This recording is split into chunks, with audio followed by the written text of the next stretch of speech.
Ada bangsa yang sudah terbebas dari kendala alami karena dia mau belajar, beretos kerja tinggi, sampai menciptakan teknologi modern, yaitu Jepang, sehingga tidak ada kemelaratan. Dan Jepang juga terbebas dari kendala insani karena menegakkan moral kejepangannya, tidak mau mengganggu orang lain, sehingga tidak ada tas ketinggalan di sepur, di kereta api atau di bis, kecuali kembali ke hotelnya atau ke rumahnya bila ada alamatnya, dan bukan polisi yang mengantarkan, yang mendapatkan. Dan diberi tip tidak mau, ini kehormatan saya mengantarkan. Dia bebas dari manusia, tapi dia bebas dari alam, karena penguasaan sains, teknologi, dan etos kerja dan moralitasnya yang tinggi. Tapi dia belum tidak muksin. Nunggu yang satu, kehilangan Tuhan transenden, baru Tuhan eksistensial yang didapat. As-Salam dan Al-Mu'min, dua asma Allah. Tuhan yang transenden, dia menjadi pelakunya, pelaku dari kata Tuhan belum muksin. Tidak ada, karena dia melewati kesadaran natural. Kita ditolong, kecuali melewati kesadaran natural sebagai makhluk yang bernama insan, kita ditolong ada seperangkat sistem. Yang sistem itu setiap kali kita laksanakan, kita dikirim pada kemungkinan yang kedua. Kemungkinan yang kedua kita laksanakan, kita dikirim kepada kemungkinan yang ketiga. Seperti itu. Dan akhirnya kita dikirim pada kemungkinan yang terakhir menjadi pembebas. Jadi teologinya sempurna, rapat, tidak bisa ditambah dan tidak bisa dikurangi. Akurat ya. Akurat, jadi tidak sebagaimana sesuatu yang harus wah ini direvisi, ini disesuaikan dengan sikap saja. Sama begitu. Sebelum saya menemukan ini sebagai judul, karena itu sudah saya berikan semuanya, tapi belum kita rangkai bahwa sesungguhnya yang disebut teologi pembebasan itu adalah Islam. Saya terlibat dialog dengan dekan sosiologi Jamak, dia Pak Sus, yang sekarang tanggal 12 Januari dia pergi haji, yang besok 27 datang, terus 29 mau datang ke Salah. Itu bersama anda yang mau bersama anak juga. Dia seorang sosiolog memamerkan teologi pembebasannya dengan gaya. Setelah itu perdebatan dengan saya, kok anda mengatakan itu dan itu cara berpikir, itu bukan teologi. Teologi mengatakan adanya syariat, mengatakan adanya pola-pola sistem yang harus dilakukan, yang dengan sistem tersebut dia menyampaikan pada makom atau degradasi kesadaran yang di atasnya. Tapi saya tidak melihat itu. Kemudian saya uraikan ini, akhirnya dia sangat bergembira mendapatkan sesungguhnya saya itu ya memang baru belajar Islam, jadi tidak tahu. Seandainya kamu tidak mengatakan bahwa di dalam Islam sudah ada urutan yang bagus, itu malah saya tidak tahu bahwa teologi pembebasan itu sudah ada sejak abad ke-7. Yaitu Islam itu sendiri ada teologi pembebasan, cuma karena tidak pernah diurai oleh ustadz-ustadznya. Syahadat itu datang untuk memperoleh wujud kita yang bagaimana, sholat datang untuk menguat. Jadi tidak ada sesuatu dalam Islam itu yang hasilnya adalah pahala. Okay? Dalam arti pahala dalam pengertian pikiran orang.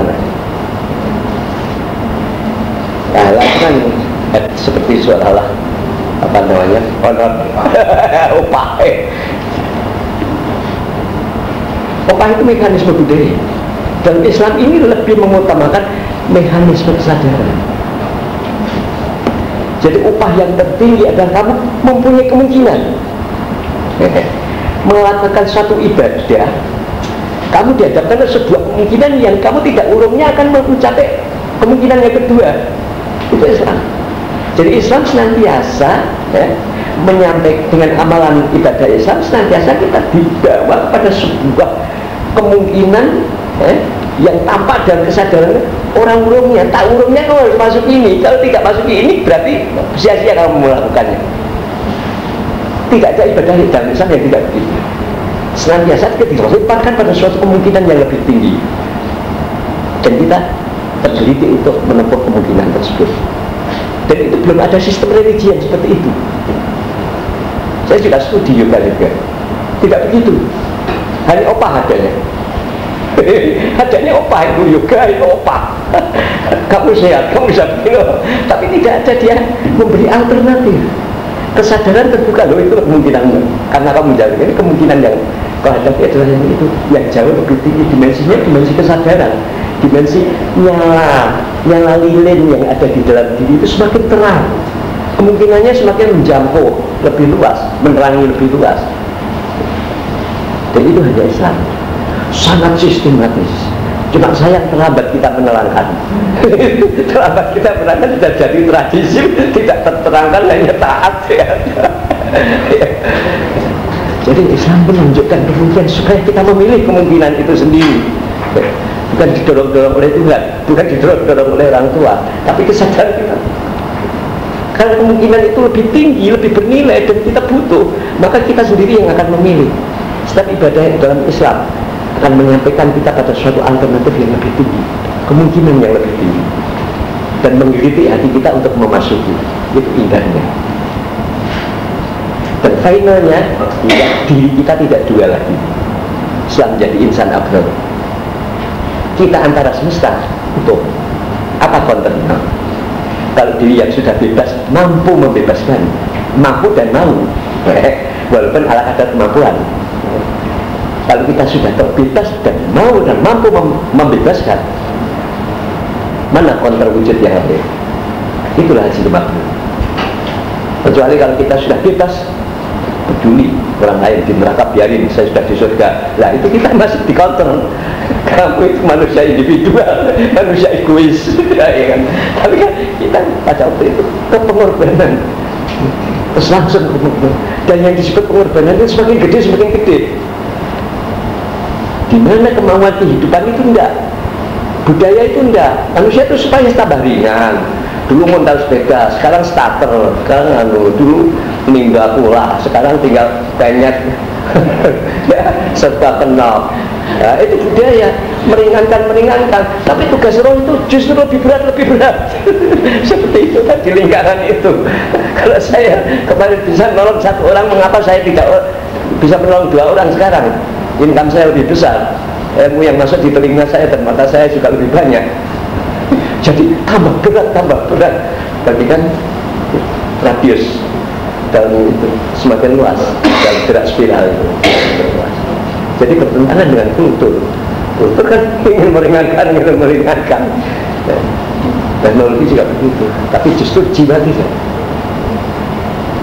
Nah, dia tidak lagi punya konten, tidak hanya ngonten, bahkan tidak hanya semesta alam, tidak hanya semesta alam yang mendukung, tidak hanya semesta alam yang membela, bahkan yang membuat semesta alam bersama dengan kita.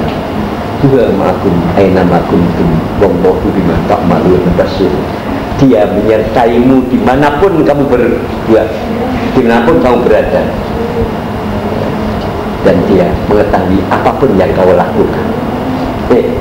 Mengetahui apapun yang kita lakukan, bahwa kita sedang melakukan gerak manajerial, mewakili manajerial Tuhan bagi. Dan hebatnya itu tidak dituntut di luar kemampuan kita yang dituntut untuk kemampuan. Ya, mampu kita sampai seberapa, kita tidak dituntut yang di luar kemampuan. Jadi sudah betul-betul adil. Ya mas, Bu, saya kira Mas Bro gimana? Saya mau tanya tentang tadi bicara soal buku. Kita tidak membaca lagi, artinya kita diam. Diamnya itu diam yang seperti apa gitu? Saya pernah dengar ada ucapan diam dan lenyap di dalam Allah. Itu bagaimana cara kita mencapai diam yang seperti itu, sehingga antara kita dengan Allah itu menjadi tidak ada batas lagi. menyatunya hamba dan Allah itu saya bisa. Apakah itu ngelamun apa gimana? Diam dalam Allah. Diam sekedar tidak mengucapkan kata-kata memang sesungguhnya belum lagi diam. Kadang-kadang kita sibuk ngelamun, sibuk memikir, sibuk merencana, bahkan merencana program pulang belanjanya berapa koper nanti. Oleh-olehnya buat tetangga, itu yang bukan diam. Diam itu juga dengan hati dan pikirannya ya. Jadi diam tidak hanya dalam kata-kata, tetapi dengan hati dan pikiran. Jadi diam di situ bukan berarti kita lalu masih ada kesibukan merencana, masih kesibukan harapan, atau lebih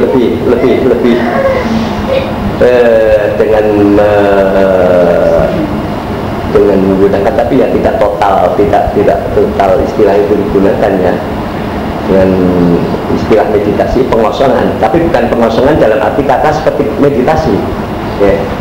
Pengosongan itu bukan pengosongan total. Kalau pengosongan meditasi itu total, itu tidak boleh. Pengosongan dari kehendak-kehendak insania, kehendak-kehendak nafsiyah ya. Ya. Jadi kehendak-kehendak nafsiyah, kehendak ingin apa, ingin melanjutkan program apa, itu yang dihilangkan ya. Sehingga itu nanti Tuhan yang memotivasi ya. Yang memotivasi Tuhan berarti sudah ada amr ya. Allah lah yang menggerakkan kamu ya. Berarti perintah itu dari Allah, bukan dari angan-angan kita, rencana kita, planning kita, atau harapan kita, tidak ya. Jadi dia masih ada sesuatu yang tidak kosong. Kalau di dalam meditasi, teori-teori yoga itu kan kosong murni berbahaya. Bahkan tidak dikendaki, kita tidak menghendaki kosong murni ya. Kosong tadi saja. Kosong baik saja, boleh menggerakkan saya, tetapi kebenaran itu boleh menggerakkan saya, janganlah pikiran saya, tapi kebenaran, yaitu dari Allah yang menggerakkan. Tapi kosong murni boleh jadi nanti wah tidak karuan, artinya tidak punya kiblat, kehilangan kiblat. Kosong yang murni itu kehilangan kiblat. Padahal kita sudah tahu kiblat, kita makhluk berakal yang sudah kita kesepakati oleh akal kita, kiblat saya ingin mengabdi pada Tuhan, ingin mencapai ridho Allah. Dan itu kita sedang ngerti. Jadi bukan berarti nuduh ya, pokoknya bukan minta-minta ya, bukan komplain, bukan melamun merancang ya, tetapi menunggu ya, menunggu diperintah Tuhan, diam menunggu dimotivasi itu kan. Itu nanti aneh-aneh yang terjadi. Ya, aneh itu bukan sekedar aneh tapi bernilai. Tiba-tiba tahu bahwa dirinya mabrur. Iya, itu tahu, tidak dikasih orang, tidak dikasih tahu orang. Mengapa orang lain tahu? Ya, orang lain tidak akan bisa tahu kita mabrur atau tidak. Hanya doa mereka tahu. Mereka hanya mengharap kita mabrur, tapi kita mabrur atau tidak kita tahu. Jadi itu kita bisa buktikan setelah pulang. Tentang kita berubah atau tidak, berubah menjadi baik atau tidak, itu sesuai dengan pemberian tahu Tuhan bisa. Kita pulang menjadi baik, oh betul, untuk Tuhan bisa. Kita bisa memerankan diri sebagai akurat. Kita sudah menjadi orang Tuhan. Karena dari sana itu sudah kita kehilangan identitasnya. Setelah menjadi tamu Tuhan, ya, kita sudah kehilangan identitas nation. Nasional kita, anak bapak dan anak ibu hilang, nation kita, bangsa Indonesia hilang, ras kita, ras ketimuran kita hilang ya. Bahkan makhluk planet kita bukan makhluk bumi. Bahkan tenaga-tenaga malaikat yang bekerja dalam diri kita, yang bukan ilmu-ilmu yang kita kuasai dari alam malakut, kita bukan datang dari alam malakut. Dikatakan yang mabrur, dia sudah bukan putra bumi, dia bukan penduduk bumi, bukan seperti makhluk-makhluk yang lain. Dia bukan penduduk langit ya, bukan ilmu-ilmu yang dari malaikat. Dia bukan tidak datang dari bumi, dia tidak datang dari langit. Dia datang dariku, kata Tuhan, dan datang bersamaku. bisa jadi orang Tuhan dan menjadi anak-anak tanah Tuhan di dalam merealisir program-programnya untuk mendandani desanya masing-masing. Kalau tingkat desa, kalau dia orang provinsi ya tingkat provinsinya, kalau dia menteri ya tingkat negaranya gitu. Jadi dia bukan penduduk bumi, bukan datang dari bumi, dia bukan datang dari langit. Kan dari bumi bukan berarti tuntutan-tuntutan fasilitas, bukan dari datang dari langit berarti tuntutan-tuntutan keilmuan ilmiah dan sebagainya, kepakaran tidak. Tapi dia datang dari manajer semesta alam dan datang bersamaku. Tidak hanya datang dariku, datang dari Allah masih takut nanti sambar setan gimana. Nah, datang dari Allah bersama Allah, setan mana mau nyamber kita bersama Allah kan. Datang dariku dan datang bersamaku, jadi kita punya pengaman. Sebab dan kondisi itu pada zaman dulu kan ya, cuma mereka itu menerangkannya itu mereka merasakan tapi tidak bisa menerangkan. Orang sekarang bisa menerangkan, tidak bisa merasakan. Orang dulu merasakan, tidak bisa menerangkan. Orang sekarang bisa menerangkan, tidak bisa merasakan karena kurang penghayatan. Kurang penghayatan. Jadi dia dalam hal itulah, dia membiarkan tubuh kita dipakai oleh Tuhan, mendapatkan informasi dari dimotivasi oleh Allah. Nanti kalau bahasa itu sudah ketemu, selanjutnya mudah, kita sudah punya bahasa dengan Allah. Individu kita, ya, sudah punya bahasa dengan Tuhan, bukan dengan bahasa lisan. Ya, Mbak. Terima kasih. Satu banyak pertanyaan yang muncul itu nggak tahu nggak sistematis ini Pak. Ada beberapa pertama mungkin tadi Pak Mus kan bilang bahwa tujuan ritual itu kan untuk mengharap diri kita dan bermanfaat bagi orang lain, seperti pohon ketika berbuah gitu. Gimana kemudian misalnya ada orang yang dia sudah kemana berbuat baik, korban, tapi dia tidak pernah melakukan syariat atau bahkan dia tidak beragama. Pertama. Yang kedua, Pak Mus tadi bilang bahwa Islam atau syariat itu kan mekanisme untuk mencapai sebuah kesadaran gitu. Nah, saya kadang bingung seperti apa sih orang dibilang bahwa dia punya kesadaran pertama. Kemudian bagaimana cara orang memperoleh sebuah kesadaran itu kedua. Nah, jangan banyak-banyak nanti saya lupa yang pertama. Ketika Pak Mus ini kadang-kadang seperti yang dikatakan Pak Mus tadi, bahwa ketika kita meditasi kan mengosongkan diri dan kita nggak boleh kosong gitu ya. Ketika saya menghadirkan Allah misalnya, otak saya itu kok ada gambaran Allah tuh kadang-kadang orang kayak duduk di tanah gitu. Ada Allah, saya bingung gitu. Nah yang keempat kan kayak Bapak tadi bahwa orang sekarang itu bisa merasakan tapi tidak merasakan. Itu seperti saya gitu. Gimana bisa hanya seperti itu gitu. Oke.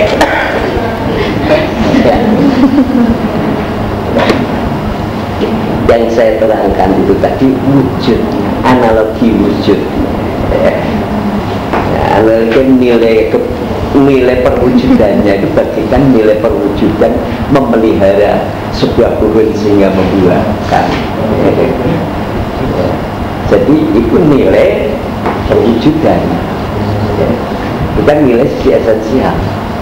Hal esensial kan kebra. Untuk apa dua itu? Untuk apa? Hanya sekedar untuk manusia kah? Itu yang tanpa ritual, humanis. Itu bagus kalau bisa. Ya bagus. Tapi belum final. Untuk manusia efeknya. Tapi tujuannya untuk mencapai ridho Tuhan. Tujuannya mencapai ridho Tuhan. Efeknya bermanfaat bagi manusia. Kalau tanpa ritual hanya untuk manusia jadi humanis. Tapi jadi humanis itu bagus. Saya tidak mengatakan buruk. Lumayan. Lumayan daripada jadi orang yang destruktif. Ya, untuk jadi humanis saja sulit. Ya, apalagi jadi mukmin Tuhan. Ya. Jadi itu tadi hanya sebagai analogi. Analogi di dalam makna wujudnya itu, makna wujudnya. Ya. Menjalankan ritual itu adalah seolah-olah kita nilam, ya, kita menjaga, kita merabuk, kita nyempreti dari hama supaya dia tumbuh subur dan membuahkan seperti itu. Kalau tidak, ya itu aja. Karena antara bukti, ya, antara tujuan dan bukti pilihan, bukti tidak ada. Ini untuk Allah, tapi tidak ada bukti ya. Tidak efektivitas bagaimana, tidak efektif bagi manusia, tidak ada wujudnya. Hanya dapat hakikatnya, tidak dapat kenyataan. Jadi kita ada metode hakiki dan kenyataan, ya. Esensial dan eksistensialnya harus terwujud. Dualisme, dualisme tapi disintesiskan dari satu. Sebagaimana ciptaan Tuhan itu secara esensial satu, tapi secara eksistensial pasti tampak dua. Jadi dua itu tujuannya satu. Jadi yang saya maksud, ya, tapi juga saya tidak a priori terhadap seorang humanis. Ya teruskan, nanti selangkah lagi insya Allah jadi mukmin. Ya, orang-orang humanis itu selangkah lagi jadi mukmin. Ya. Karena saya tidak umat, karena hanya meskipun kata nasihat. Langkahnya panjang. Ya, saya pernah ketemu dengan setan. Nah, sebelum setan lari, karena bila setan jumpa Sayyidina Umar, Sayyidina Umar ke utara, setan itu lari ke selatan, selalu menjauh Sayyidina Umar. Sebelum lari ditahan oleh Umar. Sebenarnya saya mau tanya, siapa yang paling kau sukai di dunia dan siapa yang kau paling benci di dunia? Yang paling saya sukai di dunia, ya, adalah seorang mukmin yang pelit. Selangkah lagi dia jadi kafir. Yang paling saya benci adalah seorang kafir tapi dermawan. Selangkah lagi dia akan jadi mukmin. Jadi kita cinta pada orang humanis, selangkah lagi jadi mukmin. Nah kemudian yang itu tadi, apa tadi yang kedua? Sebagai mekanisme mencapai sebuah kesadaran. Nah, iya, kan memang Orang yang bilang sadar itu seperti apa sih Pak? ya, sadar ya seperti Anda berbicara di depan saya. Sadar itu terang. Terang bukan diterangi dari luar, terang yang dari dalam. Sadar itu terang dari dalam. Ya. Jadi ada sesuatu yang terang, tapi karena dia disorot baterai. Tapi ada satu yang terang, ya, memancarkan cahaya keluar. Dan manusia itu sumber cahaya. Berarti dia kesadaran. Manusia itu sumber cahaya. Seperti bintang-bintang itu, bukan seperti planet. Dia memancarkan cahaya. Jadi dia menerangi medan, sehingga tahu kiri kanan. Ketika dia tahu kiri kanan, maka dia tahu apa yang harus dilakukan dan apa yang tidak harus dilakukan. Ya, itu sadar. Jadi sadar itu cahaya yang memancar dari dalam diri, ya, dari substansi. Tapi bukan cahaya lampu loh ya, cahaya pemahaman. Meskipun benda mati juga punya sadar, tapi sadarannya kesadaran benda mati, kesadaran makhluk hidup. Segala sesuatu membawa terangnya sendiri, bukan karena diterangi oleh persepsi orang lain. Segala sesuatu membawa terangnya sendiri, menjelaskan siapa dirinya. Itulah kejujuran segala sesuatu, kejujuran alam. Seperti kata kapur kepada mata kita, saya putih, saya tidak keras. Kata arang, saya hitam. Kata kinah, saya pahit. Kata gula, saya manis. Itu dia memancarkan terang pada kita melewati sifat-sifat. Segala sesuatu ya, memiliki cahaya ya, untuk menjelaskan dirinya tanpa dibantu orang lain. Kalau dibantu orang lain, yang membantu itu bodoh, menjadi dia dikecilkan. Yang membantu terlalu cerah, dia terlalu dibesarkan. Ya. Jadi segala sesuatu itu berkata keluar sesuai dengan muatan dalamnya. Ya. Segala sesuatu itu jujur, alam itu dia tidak pernah menginformasikan dirinya salah dari semua muatan yang ada dalam diri. Itu cahaya. Tapi ada cahaya yang lebih dari itu, dari sekedar dia menginformasikan kandungannya, kodratnya, sifatnya, kemungkinannya. Itu adalah ada cahaya kehidupan. Dia mau, dia tidak hanya menjelaskan kenyataannya, dia punya kemauan, punya kiblat. Itu kehidupan yang akan dijangkau. Kalau benda mati tidak punya kiblat, silahkan mendaya gunakan aku, kata garam. Silahkan menggunakan aku, kata batu, menurut potensi yang dimiliki. Tapi semut, bayam, lombok, air, dia punya kemungkinan dan tahu mungkin aku ingin memproduksi pedas, aku ingin lebih manis, punya kemauan. Saudara itu tidak hanya menjelaskan potensi dirinya, tapi juga dia menjelaskan kemauannya. Saya mau begini, dan itu harus kita pahami. Dan sekarang ini cuma hanya masalah kata-kata, masalah language ya. Sesungguhnya segala sesuatu itu memiliki kesadaran. Yang disebut kesadaran adalah terang dari dalam. Kesadaran hidup terang pada kiblat yang akan dituju. Kiblat itu arah, dan arah itu tidak salah. Ataupun kadang salah itu situasi yang struktur. Tiba-tiba biji yang bagus jatuh di tanah yang tandus, strukturnya yang salah sehingga dia tidak membuahkan sebagaimana mestinya menurut kondisi, tapi tetap buahnya sedikit tidak.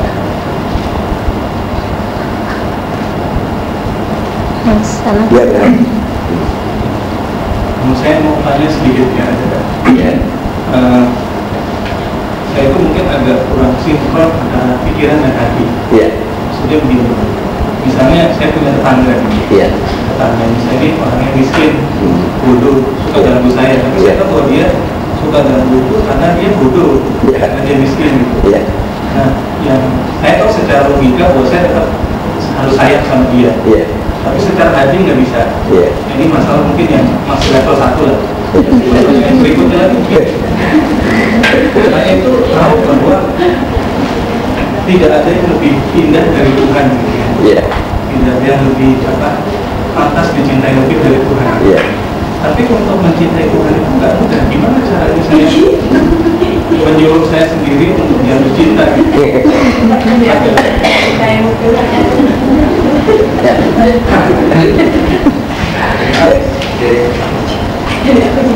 Setiap manusia memiliki instrumen. Setiap manusia mempunyai dua instrumen yang bertentangan, tapi tidak boleh saling mendiskreditkan, yaitu antara rasa dan pikir. Pikir tidak boleh mendiskreditkan rasa, dan rasa tidak boleh mendiskreditkan akal. Dan ambillah tensi di antara keduanya. Dua-duanya bisa berkembang, mematikan rasio, memenangkan rasa, atau mematikan rasa, memenangkan rasio, sehingga kita menjadi makhluk yang ekstrim. Tanda akal adalah keseimbangan antara rasio dan rasa. Nah, keseimbangan itu mengantikan, membolehkan atau mencari wahana di mana dua potensi itu bisa berkembang bersama-sama, sehingga tidak ada suatu tindakan yang sama sekali rasional, dan yang sama sekali penuh kasih. Kasih pasti di dalamnya ada rasio harus ada kasih, dan kasih yang kedua itu kasih yang memiliki kemungkinan bisa lestari. Kasih yang bisa lestari adalah yang di dalamnya tidak mematikan dua potensi kita, pikir dan rasa, melainkan dua-duanya bisa menumpang hidup. Jadi yang disebut akal adalah kalau keselarasan atau sintesis antara pikir dan rasa, sehingga kita diantar oleh situasi tersebut ke kemungkinan yang lebih baik. memiliki kemungkinan. Seperti Tuhan meletakkan bumi, tidak seperti Merkuri terlalu dekat matahari, panas di tengah-tengah aja kan. Jadi ada keabadian, ada kebetulan begitu. Apakah menjadi seorang Islam itu menjadi seorang Islam adalah siap untuk berkorban buat seluruh manusia seumur hidup. Dan itu konsep Rasulullah SAW. Dengan kata lain yang ringan, tidak medeni, tidak menakut-nakuti, seperti itu. Rahmatan lil alamin, indah. Rahmatan lil alamin, menjadi rahmat semesta alam. Tapi kalau diterjemahkan dengan bahasa yang mengabdi pada seluruh manusia seumur hidup, medeni, nakut-nakuti orang. Tapi kalau diubah rahmatan lil alamin menjadi buah indah. Nah, itu hakikat agama. Kalau agama bukan untuk itu, tidak bertujuan ke sana, kepercayaan. Orang Nabi dari orang dia bersaudara tidak bisa ditunggu orang lain, hasilnya sholat, hasilnya ibadah, hasilnya haji. Untuk apa ya? Untuk senang-senang pribadi saja, Kristen interest. Kita beribadah justru supaya orang lain tidak kecewa menunggu kehadiran kita. Apa yang kita lakukan di dunia yang sebentar bisa kita tinggalkan. Itulah agama yang berakhir dengan menciptakan insan yang telah terbebas dan sanggup membebaskan menurut kadar kemampuan masing-masing. Ada keluarganya keluarga, ya keluarga. Ada keluarganya satu klan famili. Atau kadar kesempatan yang bisa saya temukan di dunia ini. Sana ada orang sakit, sana yang jatuh, sana ada orang yang saya tidak menemukan, sudah bagaimana saya tahu. Ada sebuah hukum dari Al-Quran, menakhian nasakan nama akhian nasajani. Siapa yang sanggup menghidupi satu orang, ditulis seolah tak sanggup menghidupkan seluruh manusia. Mengkotal menasakan nama kotal nasajani.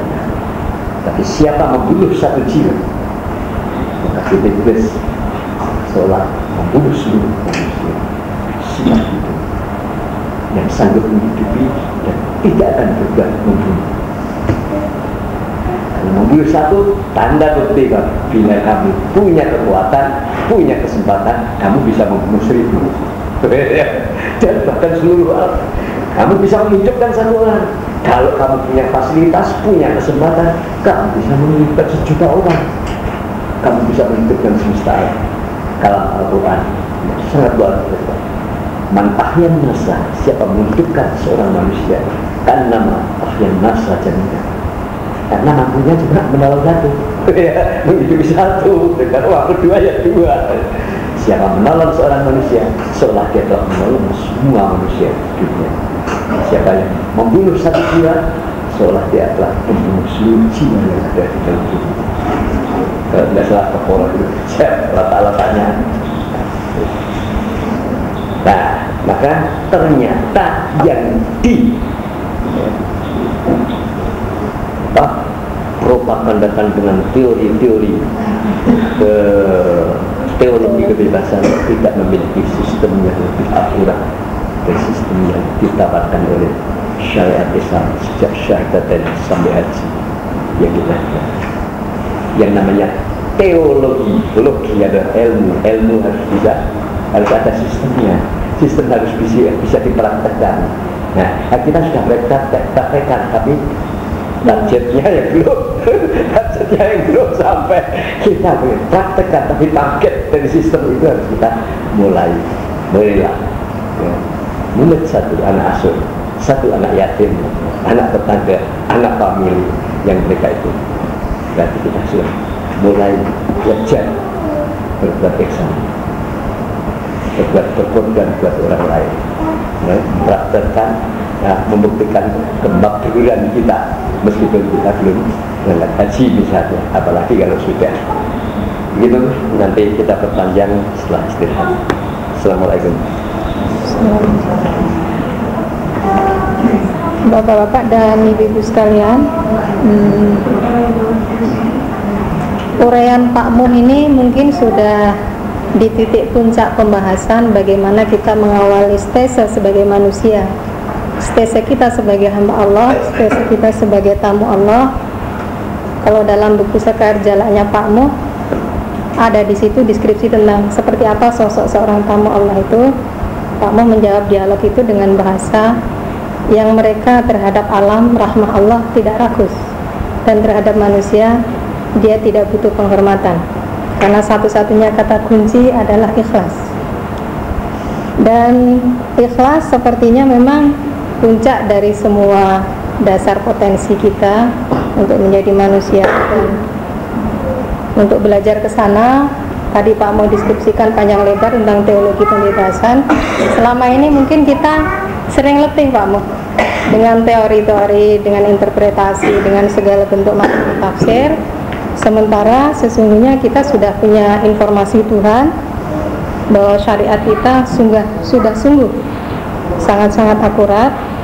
Dan barangkali dari deskripsi ini ada ruang dialog yang insya Allah kita bisa manfaatkan sebaik-baiknya.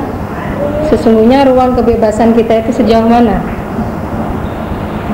Apakah ada miripnya dengan konsep yang ditawarkan para teolog masa lalu? Ada Qadariyah, ada Jabariyah, ada Mu'tazilah, atau kalau bahasa Pak Mo bahwa si penuding itu taruh di belakang Pak Mo ya. Artinya sebagai manusia yang hadir lebih belakang, mestinya kita lebih sanggup menawarkan kemungkinan nilai yang sungguh jauh luar biasa. Makanya ini tantangan besar kita, dan setelah istirahat kita bisa lanjutkan dengan diskus. Kita tutup sementara. Assalamualaikum warahmatullahi wabarakatuh.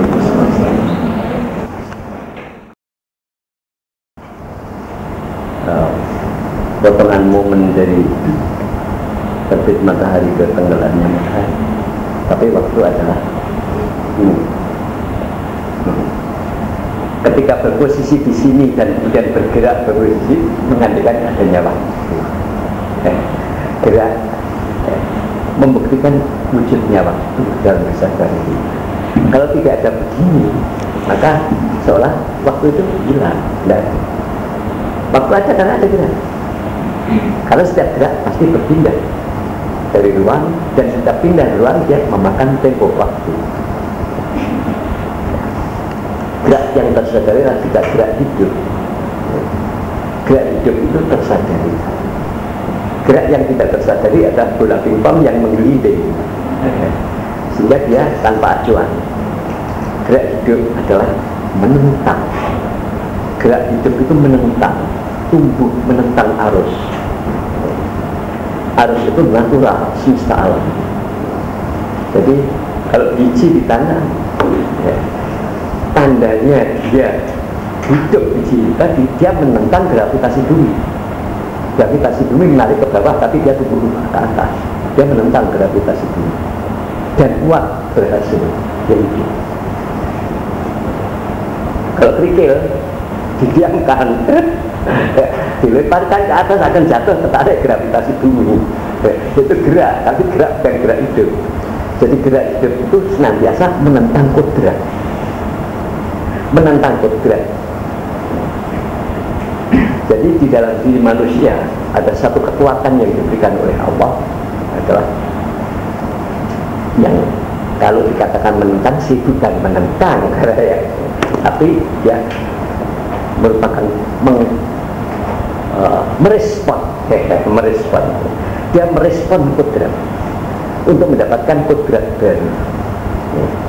Merespon kodrat, merespon aset yang berupa power, sifat-sifat situasi yang sudah ada sebelumnya untuk mendapatkan kondisi baru, situasi baru, sifat baru sebagaimana yang dikehendaki. Berarti itu gerak hidup, itu ada kehidupan di dalamnya.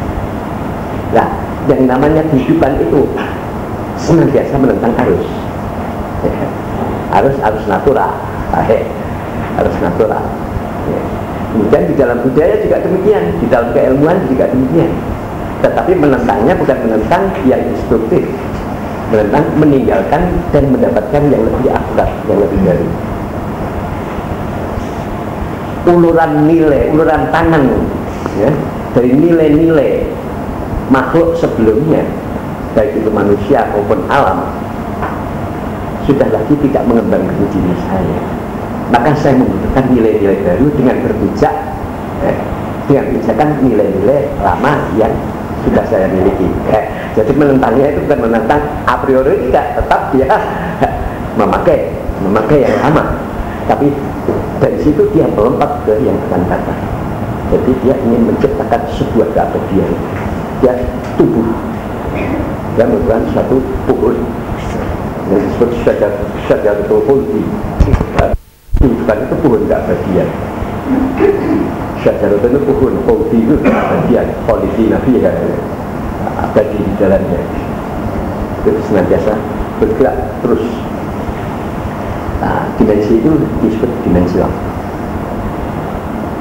Seolah kalau kita melihat tanpa terlibat seolah biasa, tapi di dalamnya ada sesuatu yang luar biasa. Di dalam kehidupan ada sesuatu yang luar biasa yang tidak bisa dihitung dengan secara sistem matematis, karena di dalamnya ada momen transendensi. Kalau bola pingpong menggelinding karena mejanya miring, menggelinding ke selatan karena mejanya miring ke selatan, tidak ada momen transendensi. Tetapi kehidupan ada, gerak kehidupan itu. Dia tidak gerak linear saja, dia gerak vertikal. Dia tidak hanya gerak horizontal, dia gerak vertikal menuju kepada suatu keabadian, yaitu nilai keberadaan. Nilai keberadaan itu tidak linear sifatnya. Nilai keberadaan itu sifatnya memancar dari dalam diri, dibuat oleh tenaga gerak itu sendiri, yaitu sang kesadaran, sang sadar. Maka gerak kehidupan senantiasa punya tujuan.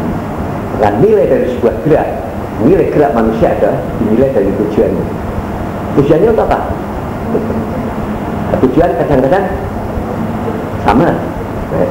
Kadang-kadang seseorang sudah melakukan sesuatu tujuannya sama. Lalu Rasulullah melintas niat, innamal a'malu niat. Sesungguhnya nilai dari suatu perbuatan adalah menurut niatnya. Niat itu ingin menolong atau ingin mencelakakan.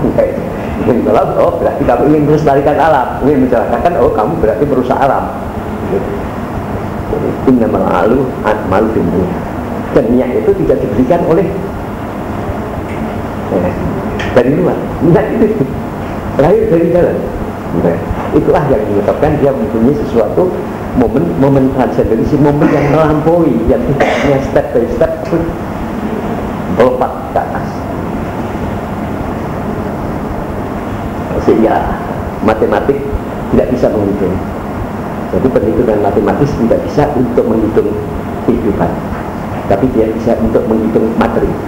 Materi bisa, fisiknya.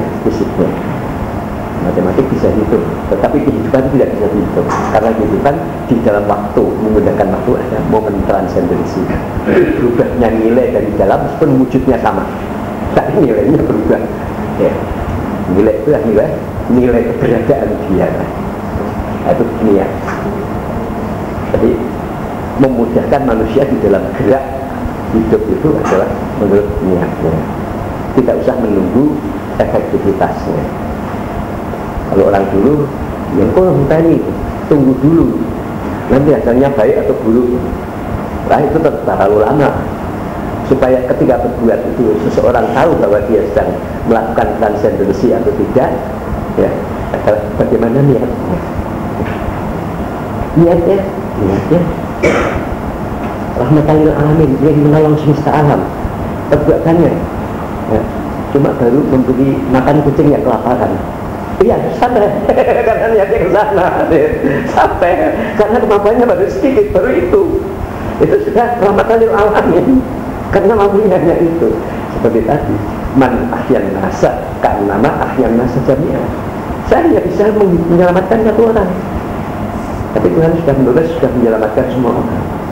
Begitu pula apabila niatnya itu sekali mengkotalan nasa, siapa membunuh sebuah jiwa karena kota masa jaminan, seolah dia telah membunuh seluruh manusia.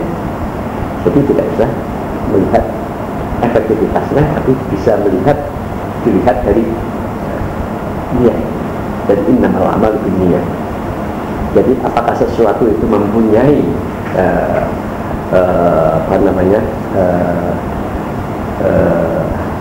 proses, apakah satu perbuatan di dalamnya ada proses transendensi atau tidak, itu menurut niatnya. Menurut niatnya untuk mencapai ridho Tuhan, ya, niatnya untuk mencapai ridho Tuhan, pasti dia menyelamatkan sesuatu. Cukup tidak menyelamatkan sesuatu, meskipun ketika itu belum bisa. Tapi dia sudah pahlawan. Pahlawan yang gugur itu diberi nama pahlawan meskipun belum merdeka. Belum merdeka, belum efektif kok. Ini masih dijajah Belanda kok disebut pahlawan. Nah, niatnya dulu ingin merdeka, sudah pahlawan dia. Begitulah orang-orang yang berada di dalam niatan atau perbuatan yang baik, dia bisa matinya adalah mati syahid. Ada masalah nyawa itu bukan masalah kita, masalah fasilitas bukan masalah kita. Memang fasilitas kita kecil, batas umur kita pendek misalnya, itu kan bukan masalah itu, tetapi kita sudah berbuat sesuatu. Yang demikian, ruang untuk kreativitas bebas. Ya, untuk kreativitas bebas. Sejak dulu sudah saya, tapi memang karena terselit di dalam tersembunyi di dalam menerangkan sesuatu yang besar, itu sesuai dengan program. Kebebasan manusia itu pertama-tama ya, dimiliki pada dia memilih.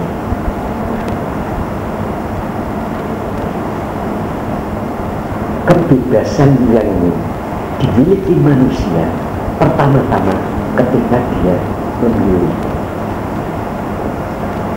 Jadi memilih adalah sebuah kebebasan yang tidak terhalang oleh siapapun, tetapi hanya dirinya sendiri. Hanya dirinya sendiri yang bisa menghalangi dan meluruskan. Jadi pilihan manusia adalah kesimpulan dari semua ilmu yang dimiliki, kesimpulan dari semua pengalaman sedih pahit, nikmat petah yang sudah dialami, kesimpulan dari semua potensi yang terkandung di dalam dirinya dan kemampuan kondisi pada saatnya, dan juga semuanya. Jadi sejak yang fisikal sampai yang psikis, sampai kepada yang intelektual, sampai kepada yang moral, sampai kepada roh, itu adalah pilihan. Karena apa? Pilihan manusia tidak ada yang menghalangi kecuali dirinya sendiri. Kemerdekaan manusia ada di dalam memilih. Silakan milih yang baik atau milih yang buruk, silakan. Setelah memilih, dia terlibat.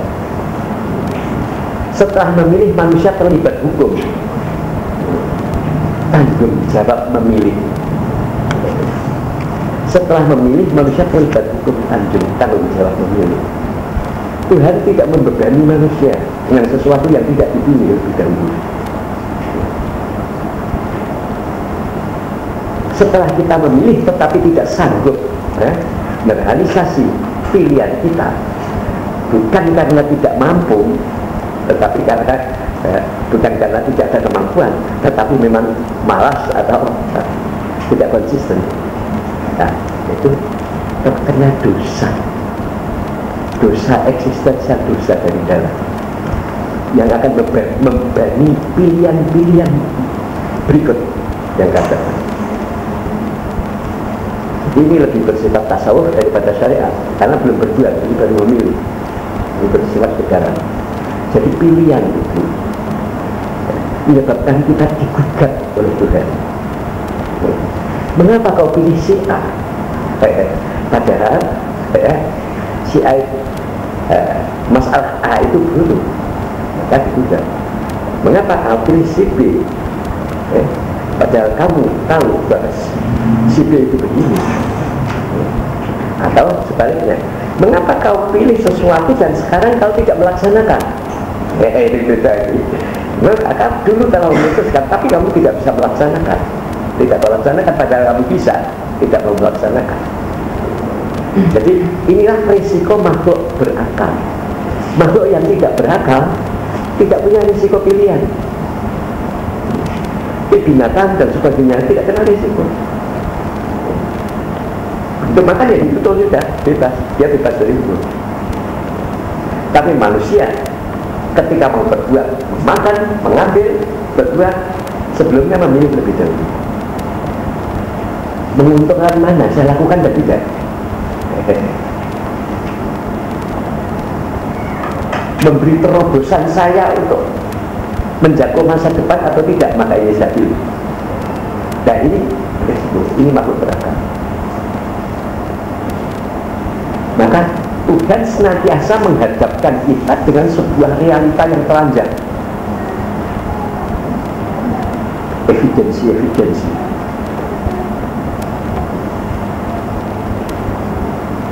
Saya berikan contoh padamu dengan sebuah ayat. Al-haqqu min rabbikum. Kebenaran itu datang dari Tuhan. Tidak ada setan yang bisa membuat kebenaran, dan tidak ada pikiran manusia yang bisa menciptakan kebenaran. Dia kebenaran dan hadir dari Tuhan ke dalam kesadaran. Tapi setelah kebenaran itu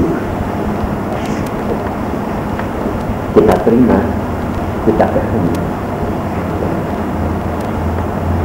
Ya, kau memilihnya atau tidak, itu tidak ada paksaan. Setelah kebenaran datang di depan kita, kita mau memilih, mengambil, memungut atau tidak, itu Tuhan tidak memaksa. Sehingga apabila kita memungut, menjadi tanggung jawab kita untuk memelihara. Dan kita kalau tidak memungut, juga menang, menjadi tanggung jawab kita untuk berpisah atau tidak mendaya-gunakannya.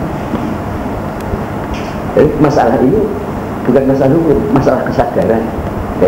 Hukum ini sebelum hukum tindakan, tapi hukum pilihan, kesadaran. Ketika manusia dihadapkan suatu kenyataan di mana dia tidak bisa mengatasi masalah tersebut, tidak hanya sebuah dilema, tapi sudah stagnan, ya. Berbuat atau tidak berbuat tetap salah. Maka manusia haruslah mengakui, saya ini lemah. Ada sesuatu kok saya tidak bisa mengatasi, dan kalau saya tidak mengatasi saya salah, kalau saya mengatasi juga salah, saya berbuat saya salah, saya tidak berbuat saya salah. Itu istilahnya di dalam ilmu falsafah evidensi, ketelanjangan kenyataan, mengalami evidensi, kenyataan di mana dia tidak bisa berbuat sesuatu dan tidak ada yang bisa nolong. Sebelum manusia merasakan bahwa ada sesuatu masalah yang orang lain tidak bisa menolong, walaupun itu nabi atau malaikat, itu belum menatap kebenaran. Ada sesuatu yang di hati manusia tidak bisa ditolong, ayah, ibu, bangsa, jenderal, presiden tidak bisa menolong, malaikat datang, nabi datang, tidak bisa menolong. Yang bisa menolong hanya saya sendiri. Pasti dialami oleh manusia, mengalami evidensi ini. Kemudian dia mengakui kenyataan ini, saya lemah. Kalau lemah lalu mau apa? Padahal kamu masih butuh hidup. Ya pertolongan. Padahal tidak ada yang bisa menolong. Saat itu ada pintu yang selalu terbuka, yang selalu ya, terbuka, dan kulit kita lagi kita boleh mengetuk pintu, yaitu pintu surga, di mana para malaikat, para nabi dan semuanya tidak bisa mengatasi. Hanya ada satu yang bisa. Setelah kelemahan diri ditemukan oleh manusia, hanya satu yang bisa menolong. Kita punya kemungkinan, pintu Tuhan. Kau percaya bahwa Tuhan ada atau tidak? Ya. Kalau tidak percaya, kafir. Kalau percaya, mukmin. percaya. Setelah kamu menyatakan kelemahan dirimu, itu dirasakan memang realitanya dalam keadaan lemah. Setelah menapak dirinya dalam keadaan lumpuh, lemah, tidak bisa berbuat berbuat pun salah segalanya. Mengenal insana atau ibadah sebuah kebenaran. Sehingga manusia itu lemah. Setelah lemah, padahal kamu masih ingin hidup. Lalu solusinya gimana? Solusinya kamu percaya atau tidak? Ada sebuah pintu yang bisa diketuk semua orang. Itu pintu Tuhan yang lainnya tidak bisa diketuk. Insya Allah insya Allah. Saat itulah kalau kau berkehendak kafir, jadilah kafir. Kalau kau berkehendak mukmin, jadilah mukmin. Saat diri lemah dan kita mau mengakui Tuhan ada atau tidak ada, itu pilihan kita. Itu yang menyebabkan kita kena risiko. Oh, saya percaya pada ini. Lalu mengetuk pintu Tuhan dan akhirnya dapat solusi. Jadi keterlibatan kita dengan Tuhan pun tidak memaksakan. Karena pilihan kita pada waktu itu. Kamu memilih percaya karena kamu butuh solusi dan Tuhan memberikan solusi. Mengapa sekarang ingkar? Baliknya tidak begitu. Insya Allah begitu. Bila kau keberanian, setelah kamu lemah, kamu tidak mempercayai ada kekuatan yang bisa memberikan solusi, ya silakan. Tidak punya kemungkinan. Jadi saat Sokrates disuruh minum racun oleh Kaisar Romawi, ya, setelah kebenaran terakhir ditemukan, saya hanya tahu satu hal, yaitu bahwa saya tidak tahu apa-apa. Itu sudah evidensi. Itu al-haq. Dan al-haq itu Allah mengatakan al-haqqu min rabbikum.